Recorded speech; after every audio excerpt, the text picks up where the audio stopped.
Halo sahabat PU, kembali di channel Nugroho PU, channel yang membahas tentang bangun rumah dan renovasi rumah. Semangat membangun untuk sahabat PU semua. Di depan ini kita saksikan sebuah pekerjaan galian untuk tie beam.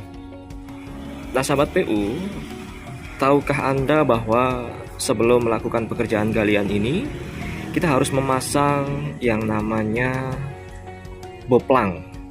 Nah, pekerjaan boplang itu yang akan kita bahas pada kesempatan kali ini. Sahabat PU, selamat menyaksikan.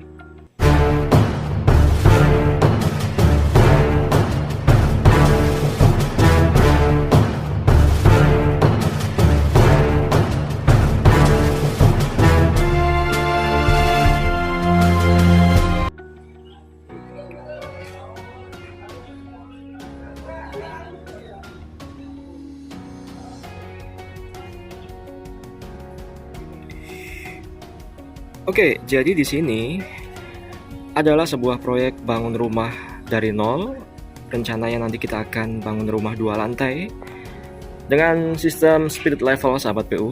Jadi sebagian ada yang 2 lantai dan sebagian lagi ada yang 3 lantai. Seperti itu. Nah, di lantai satunya itu sudah tertera denah-denahnya. Jadi as-as daripada dindingnya seperti apa itu sudah kami rencanakan sebelumnya di gambar kerjanya ya. Nah, dinding-dinding tersebut itu membentuk sebuah as bangunan namanya ya. Baik as bangunan yang arah X sebut saja begitu, dan juga arah bangunan yang arahnya Y. Nah, di sini kami bedakan dengan notasi ya. Sahabat PU bisa perhatikan bahwa sebut saja yang arah ke depan itu adalah arah Y. Pada dinding paling pojok itu ya sahabat PU ya. Nah ini ya, ini tertera A, kemudian geser ke kanan lagi tertera C, kemudian geser lagi ke kanan ada E, F, dan juga seterusnya. Nah apa itu gitu? Jadi tanda-tanda itu sebenarnya adalah as bangunan dari rencana bangun rumah ini sahabat PU. Ya, jadi di as-as tersebut juga terkandung unsur grid kolom atau kolom strukturnya, kemudian grid susunan pondasi tiang pancangnya, ya kan? Gitu. Nah, itu baru yang arah Y. Seperti itu. Nah, kemudian yang arah X. Yang arah X adalah yang bagian ini, sahabat PU. Ya.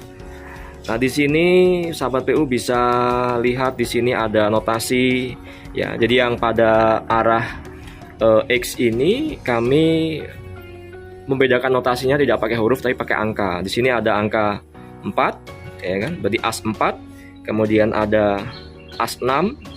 Kemudian di sini ada as 7 ya, itu ya sahabat PU ya. Demikian.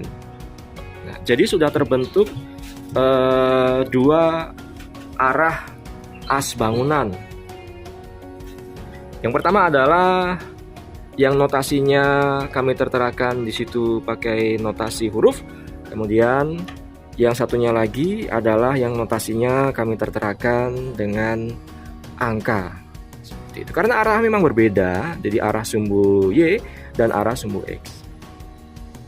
Nah, untuk menentukan hal tersebut kami pasang yang namanya boplang. Boplang itu adalah ini sahabat PU ya. Ini ya. Tuh. Ini yang dinamakan dengan boplang.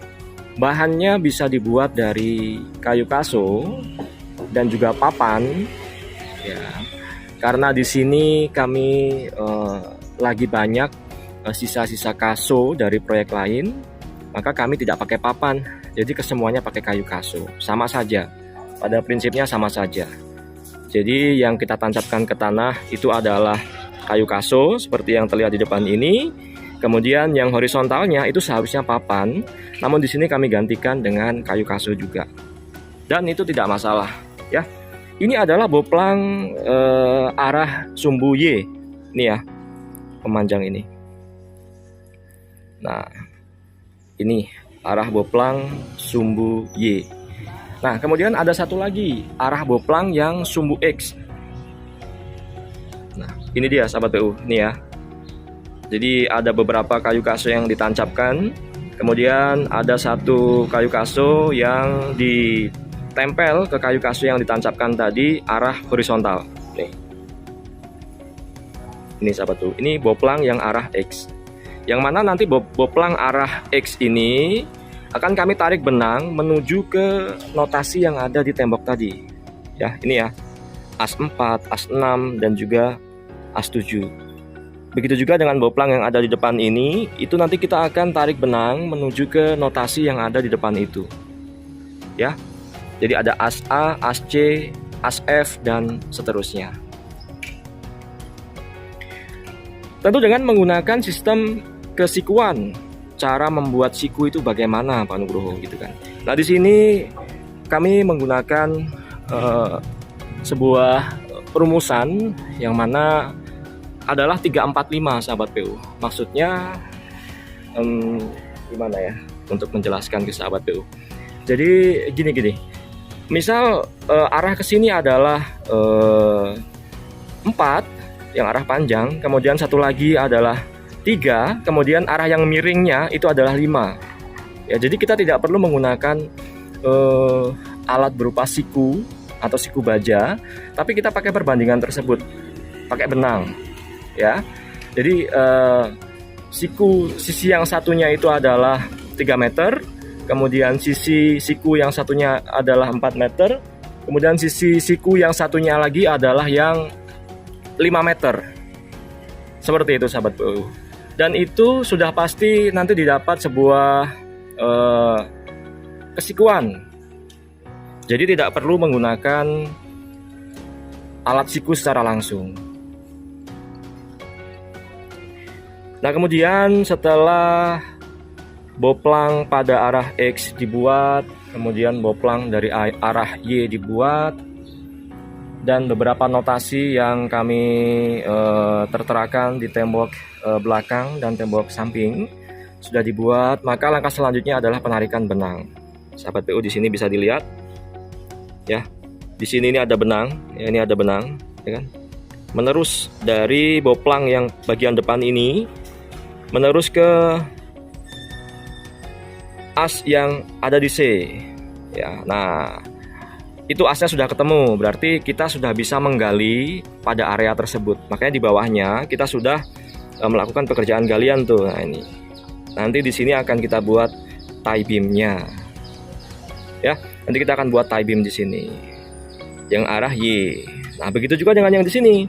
Ini karena berhubung sudah digali dan sudah selesai, kami sudah lepas benangnya sahabat TU. Nah, di sini sahabat TU perhatikan ada titik merah yang ada pakunya. Nah, itu adalah as dari bangunan ini. Ini ya sahabat PU ya. Nah, ini ya. Jadi ada paku, kemudian ada titik warna merah, itu adalah as bangunannya. Dan kita tarik benang dari depan menuju ke belakang, menuju ke as E. Nah, di depan itu. Oke ya. As E udah selesai, kemudian menuju ke as F. Nah, ini as F. Ini juga sudah kami tarik benang dari belakang menuju ke depan. Nah, ketemu ke titik merah ini ya sahabat PU ya. Nah, itu adalah arah as bangunan arah Y. Sebagian besar as bangunan arah Y sudah selesai semua. Di sini sudah kami gali ya.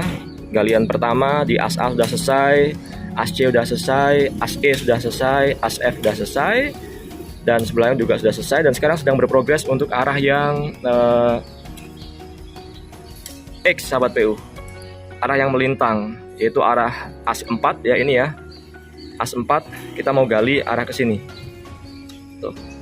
Nanti ada tie beam di situ ya. Kali-kali kita sebut pakai tie beam saja ya, biar rada kerenan dikit ya. Jadi boleh disebut tie beam, boleh disebut slope juga boleh, seperti itu. Oke, nah ketika as bangunan tersebut sudah kelihatan dengan jelas, sudah kita tandain dan dipastikan harus siku sahabat PU. karena bagus tidaknya sebuah bangunan yaitu dilihat dari kesikuannya, kepresisian sudutan-sudutannya. Caranya ya dengan pembuatan boplang tadi.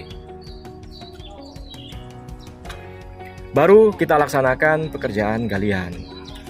Ya, pekerjaan galian itu bisa kita lakukan secara manual seperti ini, atau menggunakan eksavator atau mini eksavator jika itu galiannya cukup banyak. Namun di sini tidak terlalu banyak, kami menggunakan SDM tukang. Di sini jumlah timnya ada 8 orang sahabat PU. Dan kami bergotong royong untuk membangun rumah dari nol ini sahabat PU. Ya. Baik, saya pikir demikian. Cukup jelas ya sahabat PU ya. Jadi kalau yang mau bangun rumah dari nol, langkah pertama adalah pembuatan boplang terlebih dahulu untuk menentukan as bangunan, baru bisa menentukan galiannya seperti apa. Ya, kalau bangun rumah harus siku ya, jangan melenceng-melenceng sahabat PU ya. Baik, demikian yang dapat kami sampaikan terkait bahasan mengenai boplang, menentukan as bangunan sebelum pekerjaan galian. Bagi sahabat PU yang mau bangun rumah atau merenovasi rumah, silahkan hubungi nomor WhatsApp yang ada di deskripsi video ini. Kemudian yang belum subscribe, silahkan subscribe serta nyalakan lonceng notifikasinya, karena kami akan berbagi video setiap hari. Sahabat PU, terima kasih banyak, sukses selalu, sehat selalu, dan semangat membangun. Assalamualaikum warahmatullahi wabarakatuh.